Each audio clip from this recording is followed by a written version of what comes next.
Sahabat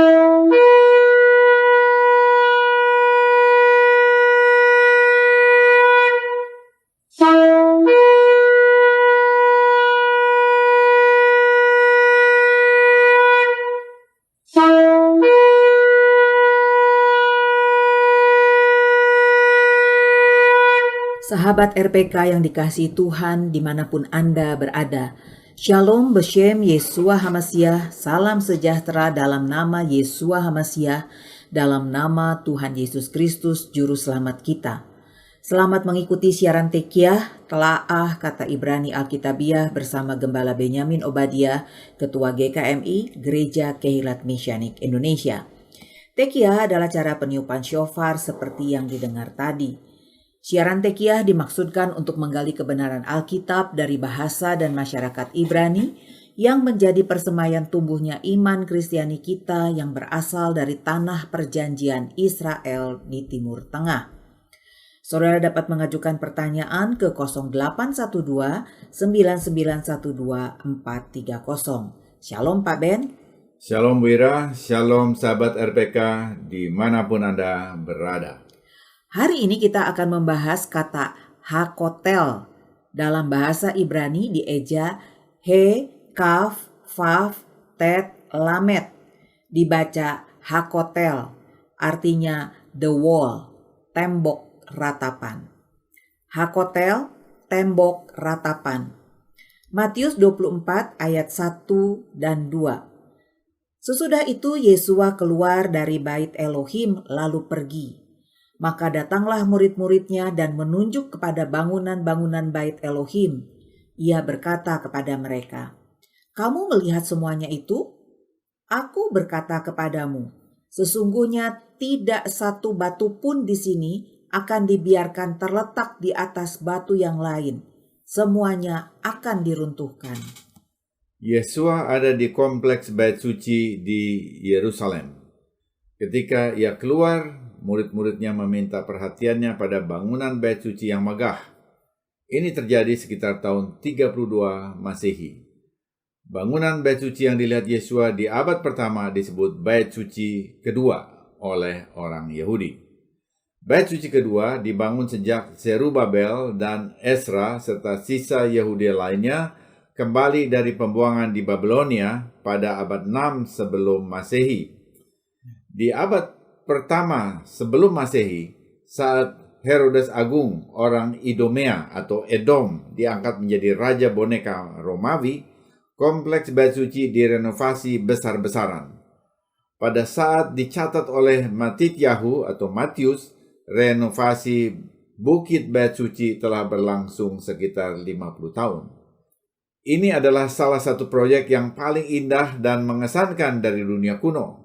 Batu-batu yang dipakai Herodes sangat besar, bahkan sampai seberat 60 ton. Perkakas yang bertatahkan emas menyebabkan bait suci memandarkan cahaya kemuliaan hampir di sepanjang hari. Kita dapat membayangkan para murid setelah mendengar pernyataan Yesua tentang masa depan yang rapuh dari Beit Hamikdas, bait suci, menunjuk ke tiang-tiang yang megah saat mereka meninggalkan halamannya. Di titik inilah Yesua membuat pernyataan sebelum penghancuran bait suci terjadi. Memang sulit untuk percaya ketika para murid mendengar Rabi, junjungan mereka berkata, "Aku berkata kepadamu, sesungguhnya tidak satu batu pun di sini akan dibiarkan terletak di atas batu yang lain. Semuanya akan diruntuhkan." Bagi murid-muridnya sendiri, ini pasti sulit dipahami. Tahun-tahun kerja keras seorang raja semi-Yahudi yang diangkat Romawi tidak mudah dihancurkan begitu saja. Namun, itulah sebenarnya yang dinubuatkan Yesua sebagai Nabi Israel. Sepintas terdengar seperti meragukan, bisa jadi salah, atau sebaliknya, ini sesungguhnya wahyu ilahi dari Elohim Israel. Bagaimana cara mengujinya? Menurut Torah, dalam Ulangan 18 ayat 20-22, jika seorang nabi yang diutus Tuhan, maka perkataannya harus terbukti benar. Sejarah menunjukkan nubuat tentang bait suci 2 yang sangat spesifik ini digenapi dalam satu generasi ke depan ketika Jenderal Titus dari Romawi menghancurkan Yerusalem dan Bait Suci pada tahun 70 Masehi. Yesua menambahkan satu detail lagi yang mencengangkan ketika ia menubuatkan bahwa tidak ada satu batu pun terletak di atas batu lain dari bangunan Bait Suci. Ini berarti struktur yang megah itu benar-benar dihancurkan. Dan deskripsi tambahan ini menegaskan akurasi nubuat Mesias. Sejarawan Yahudi abad pertama, Yosefus, membuat pengamatan yang luar biasa tentang peristiwa ini. Saat Titus dan pasukan Romawinya merebut Bait Suci, mereka membakar bangunan itu. Ini hal biasa dalam peperangan. Tapi dalam kasus Bait Suci, ini menghasilkan efek yang aneh. Yosefus menjelaskan betapa banyak emas yang digunakan untuk melapisi ruang Bait Suci meleleh karena panas yang hebat, sehingga mengalir di antara batu-batu yang menyusunnya. Akibatnya, para prajurit dalam keinginan mereka untuk mendapat emas yang berharga itu, menggulingkan batu Bait Suci satu persatu untuk mengumpulkan logam mulia yang berharga itu. Ada tertulis dalam Wars of the Jew 4-6 oleh Yosefus. Dengan cara ini nubuat Yesua dipenuhi dengan sangat rinci. Penggalian arkeologis di sisi selatan Bait Suci memberi validasi modern atas kebenaran nubuat Nabi Yesua. Di situs tersebut terdapat kumpulan batu yang mengesankan bagian dari bangunan Bait Suci. Ini berbeda dengan tembok penahan Western Wall yang dikenal sebagai kotel atau tembok ratapan atau tembok barat yang masih berdiri di sisi barat. Orang-orang Yahudi terus berkumpul di tembok barat untuk berdoa, karena inilah bagian yang masih tersisa dari keseluruhan kompleks. Tetapi perhatikan, tembok barat hanyalah pagar kompleks Bait Suci yang didirikan oleh Herodes, bukanlah bagian dari bangunan Bait Suci itu sendiri. Ya, ini informasi penting yang perlu diperhatikan setiap orang percaya, baik Mesianik maupun Kristen bangsa-bangsa. Di medsos beberapa saat lalu, kaum Bnei Noah yang dibina kaum anti-misionaris mengatakan bahwa adanya tembok ratapan membuktikan bahwa nubuat Yesua dalam Injil ternyata tidak benar. Ya, yang tidak benar adalah mereka sendiri, kaum Bnei Noah dan kaum anti-misionaris, bukan Yesua HaMashiach. Tembok ratapan atau Western Wall atau kotel adalah pagar luar kompleks Bait Suci 2 dan bukan bagian dari bangunan Bait Suci itu sendiri. Mereka itu mengatakan hal-hal yang buruk tentang Yesua untuk memangsa orang percaya yang tak tahu isi kitab suci. Ini perlunya umat Tuhan membaca dan paham isi kitab suci, bukan sekedar tahu doktrin gerejanya. Cek dengan tekiyah bila ada pandangan nyeleneh alias miring terhadap Yesua dan Injil. Sejarah membuktikan Bait Suci, Beit Hamikdas yang megah itu sungguh-sungguh dihancurkan oleh orang Romawi pada tahun 70 Masehi. Peristiwa ini menjadi tanda dari Tuhan bagi generasi yang tidak percaya serta umat pilihan sampai hari ini. Kehancuran Bait Suci dinubuatkan lebih dahulu oleh Yesua sebagai nabi. Seperti juga kehancuran Bait Suci pertama sudah dinubuatkan lebih dulu oleh Nabi Yeremia. Ketepatan nubuat Yesua merupakan bukti yang sangat kuat bahwa Yesua adalah Masiah yang diutus Bapa kepada umat Israel. Tuhan memilih Yerusalem sebagai tempat Bait Suci. Tampaknya Yerusalem begitu unik di hadapannya. Ya, keunikan Yerusalem dapat dikaitkan dengan fakta bahwa kota ini dipilih Tuhan untuk menjadi pusat spiritual Israel dan pada akhirnya juga bagi seluruh dunia. Mengenai Yerusalem, Adonai Elohim menyatakan dalam 2 Tawarikh 6 ayat 6. Tetapi kemudian aku memilih Yerusalem sebagai tempat kediaman namaku dan memilih David untuk berkuasa atas umatku Israel. Israel dipilih untuk menjadi pusat pemerintahan, tetapi yang lebih penting adalah pusat spiritual, tempat Tuhan menaruh namanya dan membuat hadiratnya berdiam di bait suci. Alasan utama Yerusalem sebagai pusat spiritual dunia adalah bait suci. Hal ini tidak lepas dari janji Tuhan kepada Abraham, bapa orang beriman dan bapa bangsa Ibrani, seperti yang tertulis dalam kitab pertama Torah, yaitu kitab Kejadian. Abraham melewati 10 ujian iman untuk menunjukkan kesetiaan, bahkan pengabdiannya dalam kasih kepada Adonai Elohim, pencipta langit dan bumi. Pada ujian pertama, Abraham mendengar perintah ilahi. Pergilah dari negerimu dan dari sanak saudaramu dan dari rumah bapamu ke negeri yang akan kutunjukkan kepadamu. Kejadian 12 ayat 1. Pada ujian ke-10 dan terakhir, Abraham mendengar kata-kata serupa. Ambillah anakmu yang tunggal itu yang engkau kasihi, yakni Ishak. Pergilah ke tanah Moria dan persembahkanlah dia di sana sebagai korban bakaran pada salah satu gunung yang akan kukatakan kepadamu. Kejadian 22 ayat 2. Gunung manakah yang dimaksud Tuhan? Gunung Moria di Yerusalem. Gunung yang sama yang Tuhan pilih untuk lokasi bait suci, tempat tinggalnya di bumi ini. Elohim adalah kasih, 1 Yohanes 4 ayat 8. Dan Gunung Moria adalah tempat demonstrasi kasih pertama dan yang terbesar dari Abraham kepada Elohim. Adakah tindakan kasih yang lebih besar daripada mempersembahkan anak kesayangan Anda yang lahir secara supranatural di usia tua sebagai pemenuhan janji Tuhan? Abraham tidak hanya mempersembahkan anak yang paling dia cintai, tetapi ia meletakkan seluruh masa depannya di atas mezbah itu. Ini sungguh tindakan kasih yang radikal. Di gunung inilah perjanjian Tuhan ditegaskan untuk terakhir kalinya kepada Abraham, yang menyebabkan Tuhan memilih puncak Gunung Moria sebagai tempat bait suci. Wujud nyata dari hubungan antara Tuhan dan Israel, yaitu keturunan Abraham dan Ishak. Gunung Moria adalah tempat Abraham menunjukkan kasihnya yang besar kepada Elohim dan tempat yang dituju sesuai perintah Tuhan untuk pertama kalinya.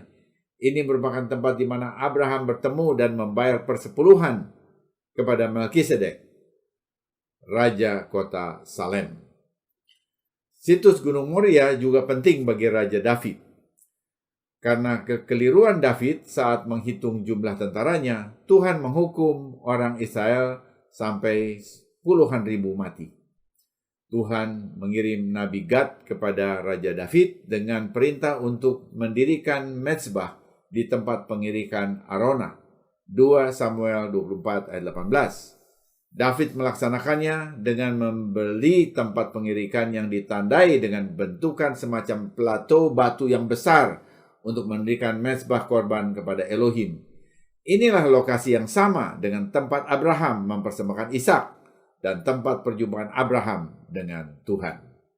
Di lokasi ini juga didirikan Bait Suci Salomo yang disebut Bait Suci pertama, tempat hadirat Tuhan bersemayam di antara umatnya. Bahkan saat pembuangan ke Babilonia, setelah Bait Suci Salomo dihancurkan, Daniel tetap berdoa 3 kali sehari ke arah bukit Bait Suci di Yerusalem pada waktu korban harian biasanya dipersembahkan. Pada tahun 538 sebelum Masehi, Zerubabel, pemimpin suku Yehuda, kembali sebagai bagian dari gelombang pertama orang-orang buangan yang kembali ke Yerusalem. Esdra 1 ayat 1 dan 2. Atas perintah Raja Persia Kores, Zerubabel yang diangkat sebagai gubernur Yehuda mulai membangun kembali Bait Suci dengan bantuan imam besar Yosua. Esdra 3 ayat 2, 3 dan 8. Butuh beberapa tahun untuk membangun kembali fondasi Bait Suci. Bahkan pembangunannya sempat tertunda karena permusuhan dari orang Samaria. Karena pertentangan politik ini, pekerjaan Bait Suci dihentikan selama 17 tahun. Melalui dukungan Esra dan dorongan profetik Zakaria dan Hagai, Zerubabel melanjutkan pekerjaan di Bait Suci. Pembangunan Bait Suci itu akhirnya selesai dan ditahbiskan dengan penuh sukacita pada tahun 516 sebelum Masehi. Esra 6 ayat 16. Bait suci yang dibangun oleh Zerubabel dan Esra ini disebut bait suci kedua. Saat melihat bait suci kedua, beberapa orang Yahudi yang kembali dari pembuangan Babilonia merasa kecewa. Karena di mata mereka itu jauh dari keindahan dan kemuliaan bait suci Salomo. Bangunannya jauh lebih kecil, kurang hiasan, tanpa kehadiran tabut perjanjian, dan penabisannya pun tidak disertai mujizat, seperti api dari Tuhan yang membakar korban di atas mezbah. Meskipun semuanya hal di atas itu benar, Tuhan berbicara melalui Nabi Hagai dalam Hagai 2 ayat 9. Adapun rumah ini, kemegahannya yang kemudian akan melebihi kemegahannya yang semula, firman Tuhan semesta alam. Dan di tempat ini aku akan memberi damai sejahtera, shalom. Demikianlah firman Adonai Sefaot. Bagaimana hal ini dipenuhi? Tuhan menggunakan Herodes Agung, orang Edom yang proselit ke Judaisme, untuk mewujudkan nubuat ini. Herodes memulai renovasi besar-besaran terhadap bait suci dan perluasan bukit bait suci.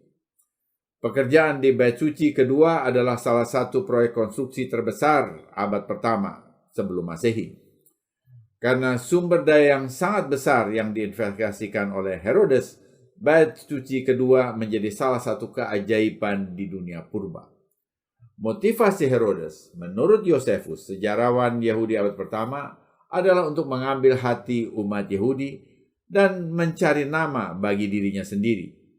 Tetapi Tuhan menggunakan ambisi ini untuk memenuhi janjinya melalui nubuat Hagai tentang kemuliaan bait yang terakhir, Hagai 2 ayat 3 dan sampai 9. Ini petunjuk yang baik bahwa Tuhan dapat menggunakan siapa saja sekalipun jika mereka tidak menyadarinya untuk memenuhi rencana dan tujuannya. Bait suci kedua berdiri di Bukit Moria di tempat pengirikan Arauna dari tahun 516 sebelum Masehi sampai 70 Masehi saat dihancurkan oleh tentara Romawi. Seperti yang dilakukan Daniel ketika ia berada di pengasingan, orang-orang Yahudi tradisional masih berdoa ke arah bait suci di Yerusalem. Tempat ini menyimpan sejarah masa lalu dan akan selalu menjadi tempat tersuci sesuai dengan pilihan Tuhan. Orang Yahudi berdoa di tembok barat yang disebut Kotel dalam bahasa Ibrani karena alasan ini. Tembok barat adalah satu-satunya sisa pagar bait suci 2 dan karenanya merupakan bangunan kuno yang terdekat dengan ruang Maha Kudus. Bagaimana posisi bangunan Dome of the Rock atau disebut juga Haram al-Sharif dalam bahasa Arab dengan bait suci? Dome of the Rock dengan kubah emas sumbangan Raja Hussein dari Yordania bukanlah bangunan kuno yang setaraf dengan bangunan Bait Hamikdash, bait suci secara historis. Dome of the Rock atau Haram al-Sharif baru dibangun di abad 7, tepatnya tahun 691 Masehi oleh Khalifah Umayyad. Dome of the Rock atau Haram al-Sharif harus dibedakan dengan Masjid Al-Aqsa di sebelahnya yang didirikan pada tahun 709 oleh Khalifah Walid, anak Abdul Malik, yang mendirikan Dome of the Rock. Tentang istilah kotel, apa maknanya? Ya, ini perlu dijawab karena mirip lafal hotel.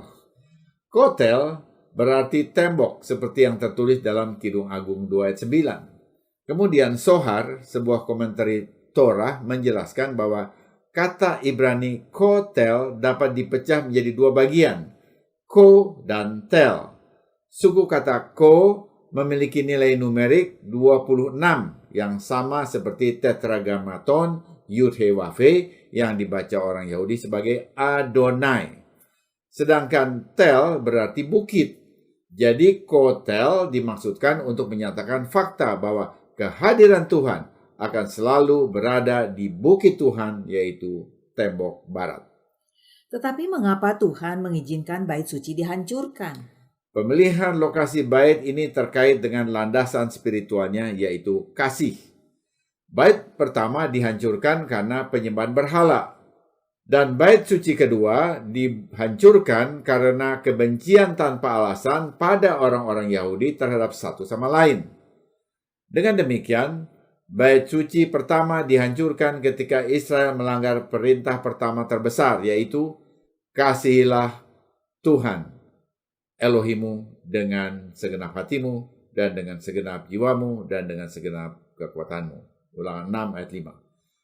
Bait suci kedua dihancurkan ketika Israel melanggar perintah kedua terbesar, yaitu kasihilah sesamamu manusia seperti dirimu sendiri. Imamat 19 ayat 18. Ketika kasih lenyap, rumah Tuhan runtuh karena kasih sebagai fondasi sudah hancur.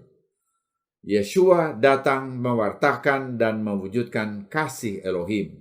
Dia menawarkan jawaban yang dapat mencegah kehancuran bait suci serta tragedi pembuangan yang menyakitkan yang terjadi dan berlanjut sampai masa kini.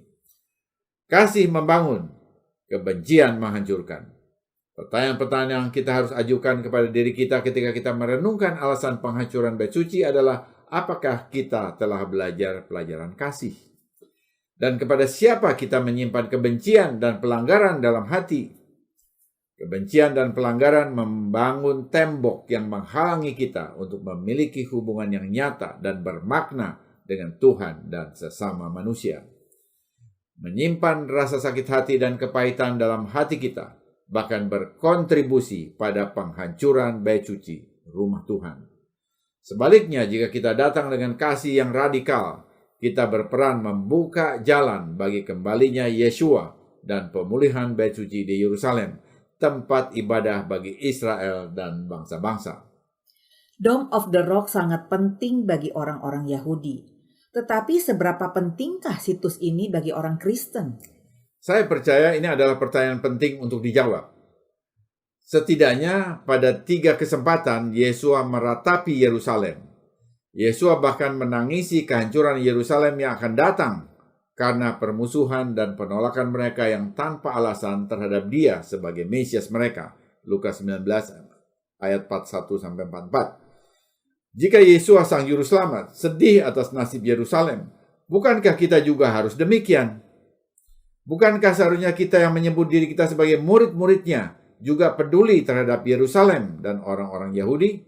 Seperti yang dinasihati pemazmur dalam Mazmur 122 ayat 6. Berdoalah untuk kedamaian Yerusalem. Semoga mereka yang mengasihi kamu sentosa.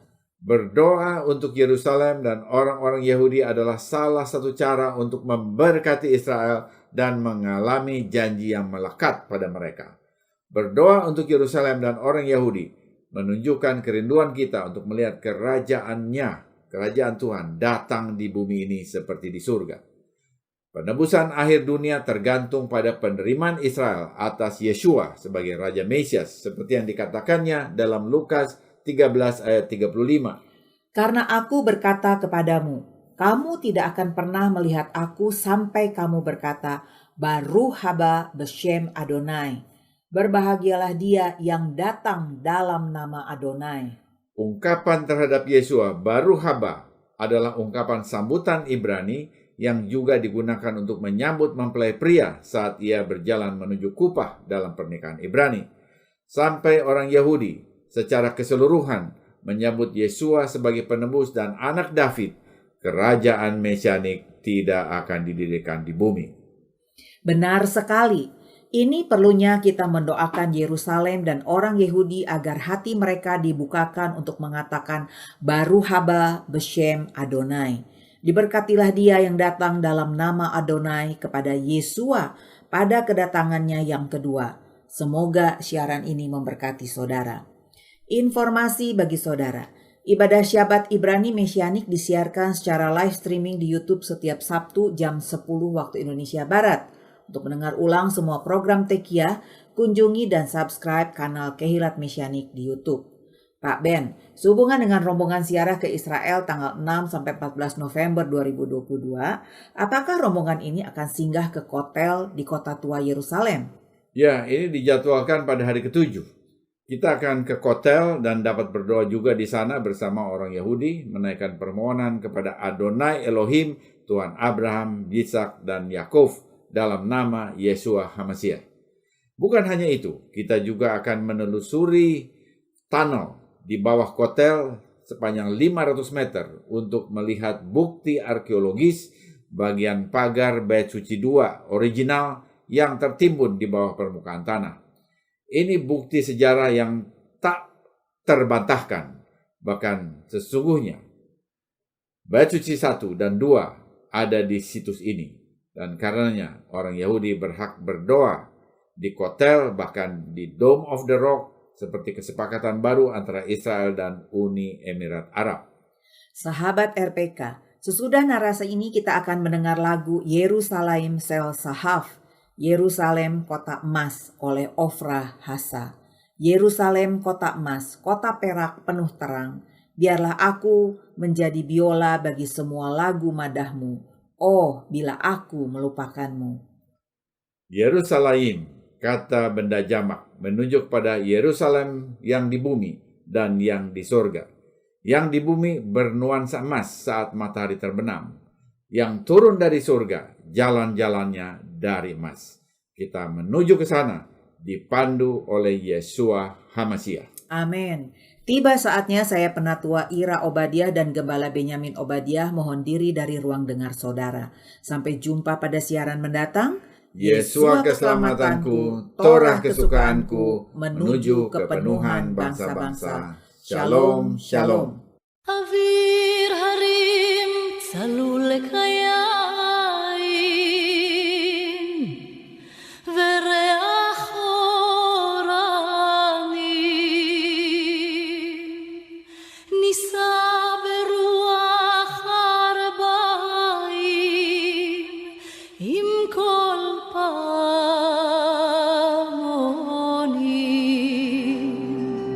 ובתרדמת אילן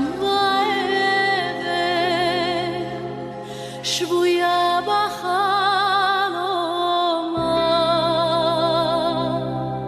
העיר אשר בדד יושבת ובליבה חומה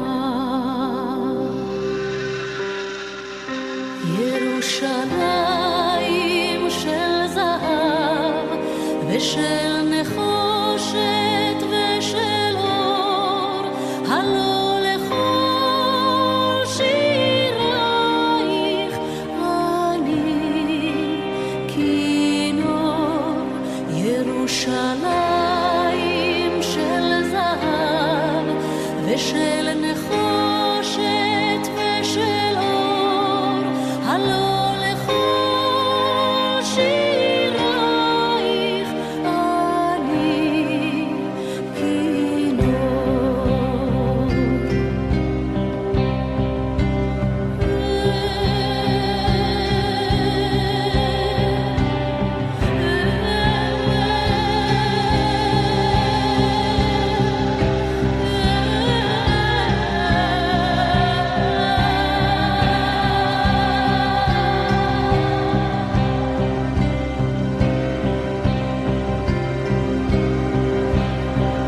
חזרנו אל בורות המים לשוב